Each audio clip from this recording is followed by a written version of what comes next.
ಶರಧಿಯೊಳು ಮಕರಾದಿ ಜೀವರು ಇರಳು ಹಗಲೇಕ ಪ್ರಕಾರದಿ ಚರಿಸುತನು ಮೋದಿಸುತ್ತಲಿಪ್ಪಂದದಿ ಜಗತ್ರಯವೂ ಇರುತಿಹದು ಜಗದೀಶನು ದರದಿ ಕರೆಸುವುದು ಪ್ರತಿಬಿಂಬ ನಾಮದಿ ಧರಿಸಿಹುದು ಹರಿನಾಮ ರೂಪಂಗಳನ್ನು ಅನವರತ.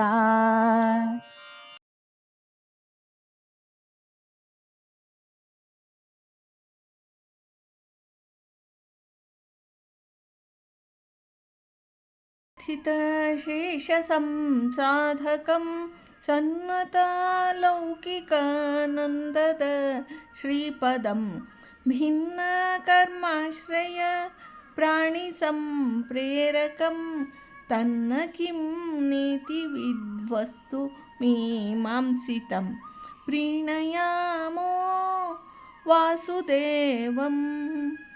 दासवर्यं दयायुक्तं दूरीकृत दुराशिषं हरिकथामृतसार वक्तारं जगन्नाथ गुरुं भजे. ಶ್ರೀ ಹರಿಕಥಾಮೃತಸಾರ ಶ್ವಾಸಸಂಧಿ ಪದ್ಯ 24. ಶರಧಿಯೋಳು ಮಕರಾದಿ ಜೀವರು ಇರುಳು ಹಗಲೇಕ ಪ್ರಕಾರದಿ ಎಂಬ ಪದ್ಯದಲ್ಲಿ ಶ್ರೀ ಜಗನ್ನಾಥದಾಸಾರ್ಯರು ಚರಾಚರಾತ್ಮಕವಾದ ಜಗತ್ರಯಗಳಲ್ಲಿ ಶ್ರೀಹರಿಯು ತನ್ನಾಮಕನಾಗಿ ತದಾಕಾರ ತದ್ರೂಪಗಳಿಂದ ಅವುಗಳಲ್ಲಿ ವ್ಯಾಪಿಸಿದ್ದು ವಿಹರಿಸುತ್ತಿರುವನೆಂದು ತಿಳಿಸುತ್ತಾರೆ.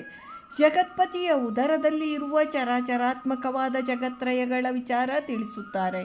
ಶರಧಿಯಲ್ಲಿ ಮೊಸಳೆ, ಮೀನು, ತಿಮಿಂಗಲ ಇತ್ಯಾದಿ ಜಲಚರ ಜಂತುಗಳಿರುವವು. ಇವೇ ಮಕರಾದಿ ಜೀವರು. ಈ ಮಕರಾದಿ ಜೀವರು ಹಗಲು ರಾತ್ರಿ ನಿತ್ಯದಲ್ಲಿ ಒಂದೇ ಸಮನಾಗಿ ಸಮುದ್ರದ ನೀರಿನಲ್ಲಿ ಸ್ವೇಚ್ಛೆಯಾಗಿ ಸಂಚರಿಸುತ್ತಿರುವವು.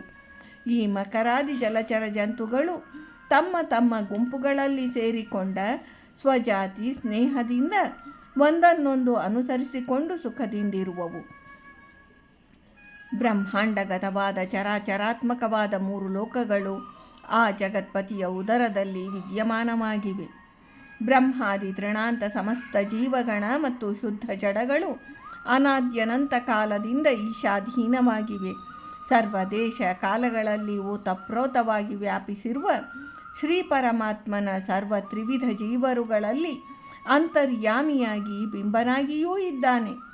ಆದರೂ ಅವರಿಂದ ಭಿನ್ನ ಶುದ್ಧ ಜಡ ವಸ್ತುಗಳಲ್ಲಿ ಎಡೆಬಿಡದೆ ವ್ಯಾಪ್ತ ರೂಪಗಳಿಂದ ವ್ಯಾಪಿಸಿಕೊಂಡಿದ್ದರೂ ಅವುಗಳಿಂದ ಭಿನ್ನ ಶ್ರೀಹರಿಯ ಸನ್ನಿಧಾನ ವಿಶೇಷದಿಂದಲೇ ಸರ್ವ ಜೀವರ ವ್ಯಾಪಾರಗಳ ಅಭಿವ್ಯಕ್ತಿ, ಸಕಲ ಜಡ ವಸ್ತುಗಳ ಗುಣಧರ್ಮಗಳ ಅಭಿವ್ಯಕ್ತಿ.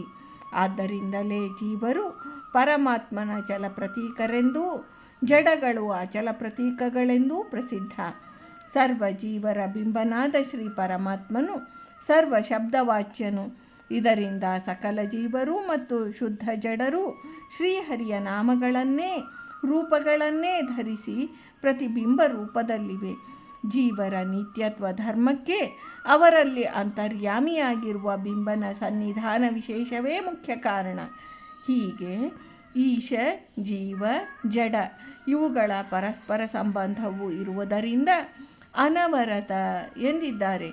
ಜೀವರ ವಿಷಯದಲ್ಲಿ ಶ್ರೀಹರಿಯ ನಾಮ ರೂಪಗಳ ಧಾರಣೆಯು ಕೇವಲ ಔಪಚಾರಿಕ. ಶ್ರೀ ಪರಮಾತ್ಮನ ವಿಷಯದಲ್ಲಿ ಅದು ಪರಮ ಅನ್ವರ್ಥಕ ಎಂದು ಶ್ರೀ ಜಗನ್ನಾಥದಾಸಾರ್ಯರು ಈ ಪದ್ಯದಲ್ಲಿ ಹೇಳಿದ್ದಾರೆ. ಭಾರತೀ ರಮಣ ಮುಖ್ಯ ಪ್ರಾಣಾಂತರ್ಗತ ವೃಂದಾವನ ವಿಹಾರಿ ಶ್ರೀಕೃಷ್ಣಾರ್ಪಣಮಸ್ತು.